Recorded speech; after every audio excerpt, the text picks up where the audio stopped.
रीति काल के बारे में और भी कुछ विषय यहाँ जिस तरह से अपन पिछले क्लास में पढ़े अपन रीतिबद्ध काव्य, रीतिमुक्त काव्यधारा, रीतिसिद्ध काव्यधारा। रीतिबद्ध काव्यधारा में अधिकांश कवियों ने लक्षण ग्रंथ और लक्ष्य ग्रंथों का निर्माण किया था। यानी कि लक्षण ग्रंथ का अर्थ यह है कि किसी पदार्थ की वह विशेषता को देखकर इसके द्वारा वह पहचाना जाता है, उसे कहते हैं लक्षण। इस तरह से उन्होंने पहचान कर कुछ ग्रंथ लिखे हैं।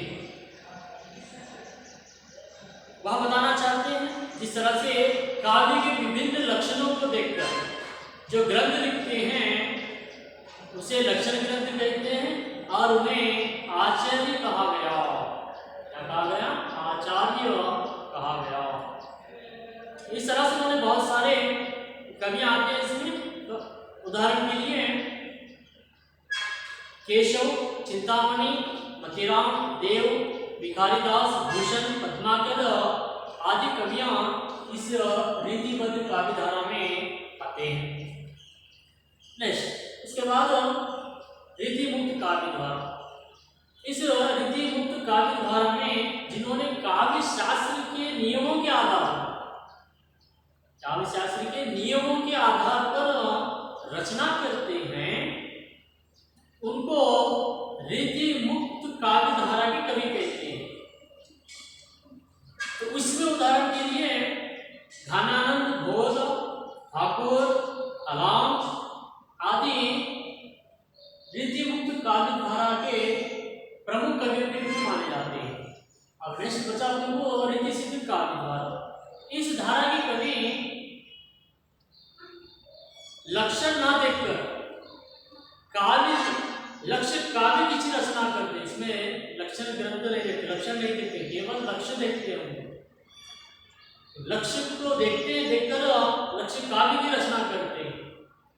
केवल हम इसको सभी लोगों में लेकर जा सके, उसको समझा सके, उसका विस्तार कर सके, इसका मुख्य उद्देश्य लेकर उन्होंने रीतिसिद्ध काव्य के कवि काव्य रचना करते हैं।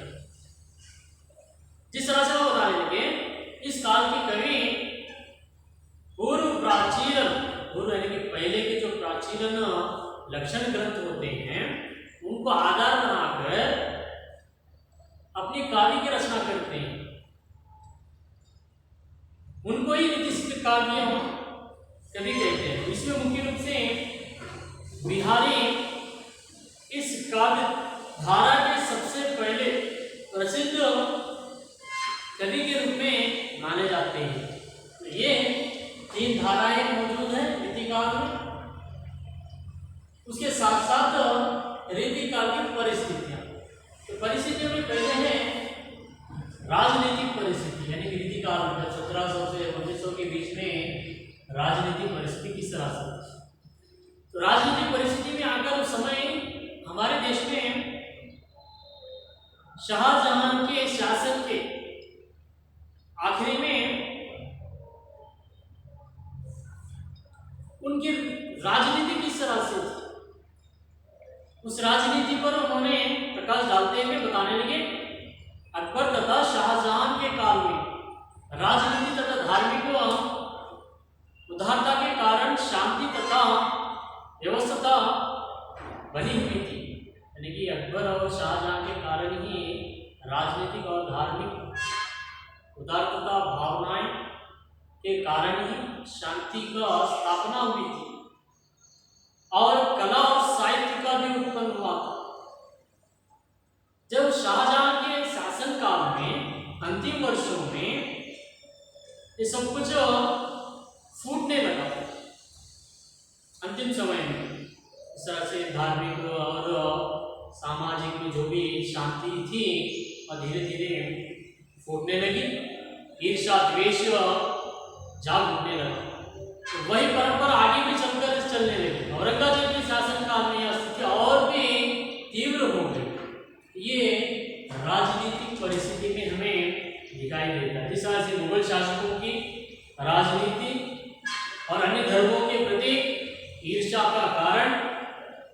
बाकी राजाओं को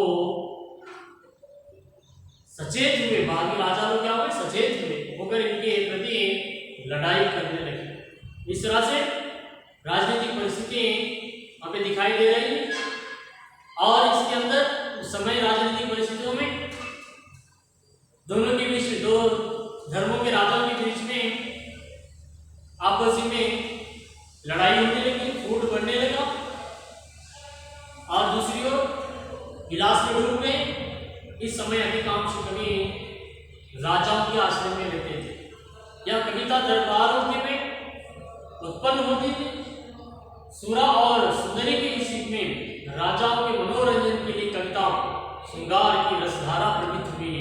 उस समय राजाओं के लिए भी सुर और सुंदरी के इस युग में उनके प्रति मनोरंजन के लिए कविता की रस, जो श्रृंगार की रसधारा है, वह प्रारंभ होने लगी। इसका लाभ उठाकर विदेशी व्यापारी कंपनियों ने यहाँ आकर अपना आधिपत्य स्थापित करना प्रारंभ कर दिया।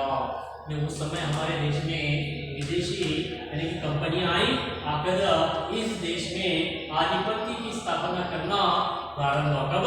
यानी कि रीतिकाल के राजनीतिक परिस्थितियों में हमारे देश में विदेशी कंपनियां आना प्रारंभ हुआ।